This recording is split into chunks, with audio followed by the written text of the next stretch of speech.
রায়গঞ্জে দাঁড়িয়ে বিজেপি সরকার গঠনের হুঙ্কার, তৃণমূলকে তীব্র আক্রমণ সুকান্ত মজুমদারের। 2026 নির্বাচনে তৃণমূলের বিসর্জন চাই বিজেপি সরকার, এই স্লোগানে বুধবার দুপুরে রায়গঞ্জে কার্যত উত্তাল হয়ে উঠল পরিবর্তন সংকল্প যাত্রার সভামঞ্চ। উপস্থিত হয়ে তৃণমূল কংগ্রেসকে একের পর এক তীব্র আক্রমণ শানালেন কেন্দ্রীয় শিক্ষা প্রতিমন্ত্রী তথা বিজেপির প্রাক্তন রাজ্য সভাপতি সুকান্ত মজুমদার। বক্তব্যের শুরুতেই রায়গঞ্জের বিধায়ক কৃষ্ণ কল্যাণীকে মির্জাফর কৃষ্ণ বলে কটাক্ষ করে সুকান্ত বলেছেন, বিজেপির টিকিটে যেতে অন্য দলে চলে গিয়েছেন। আগামী নির্বাচনে তৃণমূল যদি তাকে প্রার্থী করে তাহলে রায়গঞ্জ থেকেই তাকে নাকখত দিয়ে হারানো হবে। শুধু রায়গঞ্জ নয়, গোটা পশ্চিমবঙ্গেই বিজেপির জয় নিশ্চিত বলে দাবি সুকান্ত বাবুর। তার কথায়, অঙ্গ উড়িষ্যা উৎকলের পর এবার বঙ্গ বিজয়ের লক্ষ্যে মাঠে নেমেছে বিজেপি। সেই লড়াইয়ের জন্য আমরা কতটা প্রস্তুত সেইটা তৃণমূলকে দেখিয়ে বলতে হবে। ভারত মাতা কি। আমরা দাপর যুগের কৃষ্ণকে পুজো করি, কিন্তু কলি যুগে দু চারটে কৃষ্ণ আছে রায়গঞ্জে, যাদের তো পুজো করা যায় না, তাদেরকেও জোরে করে শোনাতে হবে ভারত মাতা কি। এই কৃষ্ণ হচ্ছে মির্জাফর কৃষ্ণ। আমাদের ভোটে জিতে ওপারে পালিয়ে গেছে, ভেবেছে বাজবে।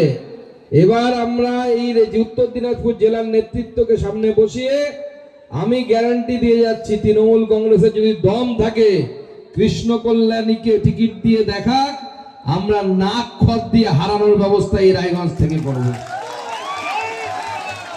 কি হবে তো? কারণ ভারত মাতা কি, ভারত মাতা কি, ভারত মাতা কি।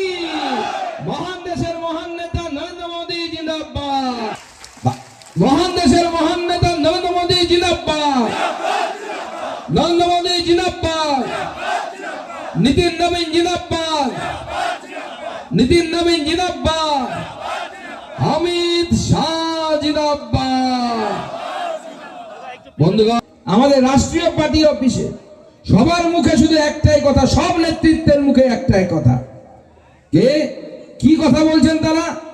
তারা বলছেন বঙ্গ হয়ে গেছে, উড়িষ্যা হয়ে গেছে, উৎকল হয়ে গেছে, এইবার বাংলার বাড়ি। অঙ্গ হয়ে গেছে, উড়িষ্যা হয়ে গেছে, এইবার বঙ্গ বিজয়, বঙ্গে ভারতীয় জনতা পার্টির পতাকা উঠবে, 26-এ নরেন্দ্র মোদী সরকার এখানে করতে হবে। সবাই এই প্রতিজ্ঞা নিয়ে আছে। আজকে সেইখান থেকে সেই সভা, এবং তার মানে আমাদের রাষ্ট্রীয় নেতৃত্ব যে সিদ্ধান্ত নিয়েছে যে ভারতীয় জনতা পার্টির সরকার শ্যামাপ্রসাদ মুখার্জির এই মাটিতে করতে হবে। পার্টি সর্বভারতীয় রাজনৈতিক দল, যার পার্টি অফিসে দিল্লিতে কার ছবি কার মূর্তি লাগানো আছে, একজন বাঙালির মূর্তি লাগানো আছে, তার নাম হচ্ছে ডক্টর শ্যামাপ্রসাদ মুখার্জি। আমাদের পার্টি সেটা করে, অন্য কোনো রাজনৈতিক দল করে না। আর তৃণমূল কংগ্রেস আমাদেরকে বলে আমরা নাকি বাঙালির পার্টি। তাই আজকে বন্ধুগণ, দিল্লির পার্টি অফিস থেকে এই রায়গঞ্জে আসা আমার এক গুরুত্বপূর্ণ ল্যান্ডমার্ক আমি বলে দিতে চাই। এবং মঞ্চে আমাদের সকল নেতৃত্ব আছে, আমাদের সভাপতি মাননীয় নিমাই কবিরাজ, উপস্থিত আমাদের সাংসদ লড়াকু সাংসদ কার্তিক পাল, আমাদের রাজ্যের সেক্রেটারি অম্লান ভাদুরী, প্রাক্তন সভাপতি নির্মল দাম, বিশ্বজিৎ লাহিড়ী, বাসুদেব সরকার, এবং হেমদা আছে আমাদের জিএসদের মধ্যে ভালুরাম দা থেকে শুরু করে, নস্কর বাবু থেকে শুরু করে, এবং তাপস বাবু, এবং তার সাথে সাধন ওদিকে আছে। 4 জিএস আছে, জেলার অন্যান্য পদাধিকারীরাও আছেন, তো সহসভাপতি, সেক্রেটারি, সম্পাদক যারা আর কি।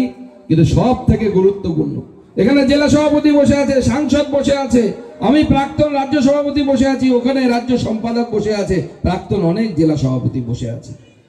কিন্তু ভারতীয় জনতা পার্টিতে আমরা যারা উপরে থাকি তারা অত গুরুত্বপূর্ণ নয়। সব থেকে গুরুত্বপূর্ণ হচ্ছে আমার সেই সমস্ত কর্মীরা যারা নিচে বসে থেকে বুথে লড়াই করে, তৃণমূলের সাথে চোখে চোখ রেখে কথা বলে। ভাই মানবিয়া মন্ডল সভাপতি ছিলেন গুজরাটে, এখানে মন্ডল সভাপতি আছে কেউ? আমাদের আছে তো নিশ্চয় মন্ডল সভাপতিরা। তাহলে তোমাদেরও কেন্দ্রীয় মন্ত্রী হওয়ার সম্ভাবনা আছে, কিন্তু মাথায় রাখবে এটা ভারতীয় জনতা পার্টি, অন্য পার্টিতে হয় না। আমাদের অমিত শাহজি সর্বভারতীয় সভাপতি, ভারতবর্ষের হোম মিনিস্টার, বুথ সভাপতি থেকে শুরু করেছিলেন। আমাদের নীতিন